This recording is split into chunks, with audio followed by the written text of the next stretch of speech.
All right, everybody, welcome back. It's time for another deep dive.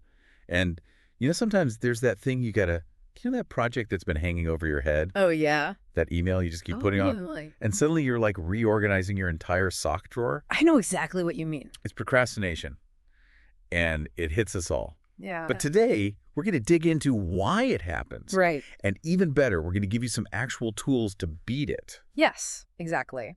We've got some really interesting research to unpack here, and I think our listeners are going to be able to use it. For sure. So to kick things off, why don't you tell us a little about what we're looking at today in this deep dive? Yeah, so we've got a whole stack of research articles and studies about procrastination. Okay. And what's cool is that they're saying it's not just like a personal failing. Right. It's really about how our brains work. Yeah. So we're going to get into the nitty-gritty of that today, and then we'll give you guys some concrete strategies you can actually use. Perfect. So let's dive right in, starting with the why. Hmm. One of the big things our research points to is fear of failure. Like when there's a lot riding on something, it can feel so huge that we just avoid it completely. Yeah, it's like that feeling of being judged, isn't it? Like, Yeah. what if I don't meet everyone's expectations? Exactly. And our brains are hardwired to avoid anything uncomfortable. Right. So putting it off becomes this way to dodge those negative feelings. Exactly. It's like a temporary escape. And that ties into perfectionism too, right? Oh, absolutely. That need to get everything exactly right. It's funny because it seems like wanting to be perfect should make you more productive, Yeah. but it actually can make you freeze up completely. Yeah, it's almost like setting the bar so high that you're scared to even try. Exactly. And that's what our sources are saying. Yeah. That when you get fixated on this idea of perfect execution, the thought of messing up becomes so overwhelming. Right. You just avoid starting at all. It's like self-sabotage almost. Yeah, it's like a defense mechanism to protect yourself from disappointment. But sometimes it's not even that. Sometimes it's just a lack of motivation. Like you just can't seem to get going. Oh, yeah, that's a big one. What's going on there? So it turns out our brains love instant gratification. Oh, yeah. You know, those quick rewards, so things that are difficult or take a long time, Right. those don't really excite our brains as much. It's like scrolling through social media for hours. You get that dopamine hit. Exactly. Way easier than tackling that big project. Right. So those distractions, they give us those instant rewards. Yeah. So when we have something that requires focus and we have to wait for the reward, Right. procrastination kicks in and our brains choose the easy path. Yeah, it's like our brains are opting for the path of least resistance. Yeah.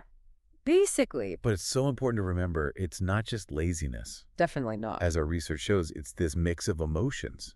Right. That fear of not being good enough, Yeah. the pressure to be perfect, and how our brains are wired. Exactly. So we've talked about the why. Now let's get into the how. Let's do. What are some things people can actually do to stop procrastinating? Okay, so one of the most popular and effective strategies is breaking those big, overwhelming tasks down into smaller, more manageable chunks, Right. It's like that saying, how do you eat an elephant? one bite at a time. Exactly. Yeah, so instead of looking at a huge project, Yeah. you focus on just one step at a time. Yeah. One of the articles used the example of writing a 10-page paper. Oh, yeah. Instead of freaking out about 10 pages, Right. just focus on the introduction or even just a few bullet points. Exactly. And that's what makes it easier to start. It lowers that initial hurdle. For sure. And the research shows that it really reduces that feeling of being overwhelmed. Absolutely. Okay. So another technique I kept seeing was the Pomodoro technique. Can you explain that one? Sure. So the Pomodoro technique is all about working in short bursts Okay. with breaks in between. Got it.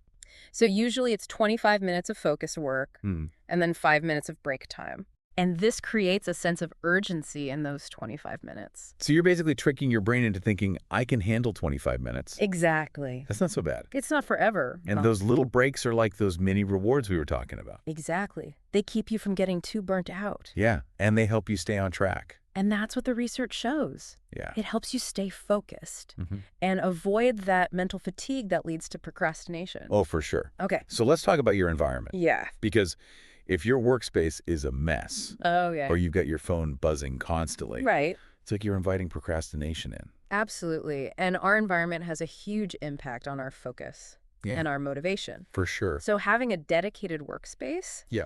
even if it's just a corner of a room, can really help. Or even just tidying up your desk a bit. Exactly. It minimizes those distractions. Right, because it's like creating a little zone of focus. Yes, exactly. Okay, now what about accountability? So accountability, that's a big one. Yeah. How does telling people about your goals help? Well, when you tell someone your goals, it adds a layer of expectation. Right. And studies show that it makes you way more likely to follow through. So it's like you don't want to let them down. Right. Or maybe you just want that positive reinforcement. Yeah, for sure. So it's like a built-in support system. I like that. Okay, now this one might sound a little counterintuitive, but self-compassion? Oh, that's a good one. How does being nice to yourself help you stop procrastinating? So usually when we procrastinate, Yeah. we beat ourselves up about it. Oh, for sure. But the research shows that actually makes it worse. Really? It makes you feel guilty and ashamed, and that actually makes you even less motivated. Wow, so it's like a vicious cycle. Exactly. But self-compassion is about being kind to yourself. Okay. It's about understanding that everyone procrastinates sometimes. So instead of being your own worst critic, Right. you're more like your own cheerleader. I like that. Okay, what about visualization? Oh, visualization. That's a powerful one. Yeah. How does picturing yourself succeeding actually help? Well, it takes your focus away from the hard part of starting and puts it on the good feelings of finishing. Okay. So you imagine that sense of accomplishment, Yeah. that feeling of relief. Yeah. And studies show that it actually primes your brain for success. It's like giving yourself a little preview of the reward. Yeah, and that makes the starting part seem less daunting. Makes sense. Okay. And last but not least, rewards. Oh, awards, yes. So like giving yourself a little something after you finish a task. Right, because when you reward yourself, Mm-hmm. you create positive associations with completing tasks. So it's like training your brain to look forward to finishing things. Exactly. And that makes it easier to tackle similar tasks in the future. Awesome. So to recap, based on all this research, what are the key takeaways? Okay, so to beat procrastination, break those big tasks down into smaller steps. Okay. Use the Pomodoro technique to boost your focus. Got it. Create a distraction-free workspace. Tell someone about your goals for accountability. Yeah, Practice self-compassion. Be kind to yourself. for sure. Visualize your success and reward yourself along the way. I love it. And one really important thing to remember, Yeah. this is not a quick fix. Okay. Changing Alright. habits takes time and effort. Yeah. So be patient with yourself. So true. It's about progress, not perfection. Exactly. All right. So everyone listening, this deep dive was all about giving you the tools to understand and overcome procrastination. And remember, it's not about who you are as a person. Right. It's about how you're approaching these tasks. So true. Now, here's something to think about as we wrap up. Okay. Think about that one thing you've been putting off. What's the smallest, easiest step you can take right now? Like right this second? Yeah, maybe it's opening a document or sending a quick email. Anything just to get started. Exactly. And once you do that, how does it feel? Take a moment to acknowledge that feeling. Yeah, because that little step could be the start of something big. It really could. So that's it for today's deep dive. Thanks for joining us. We'll see you next time. Bye, everyone.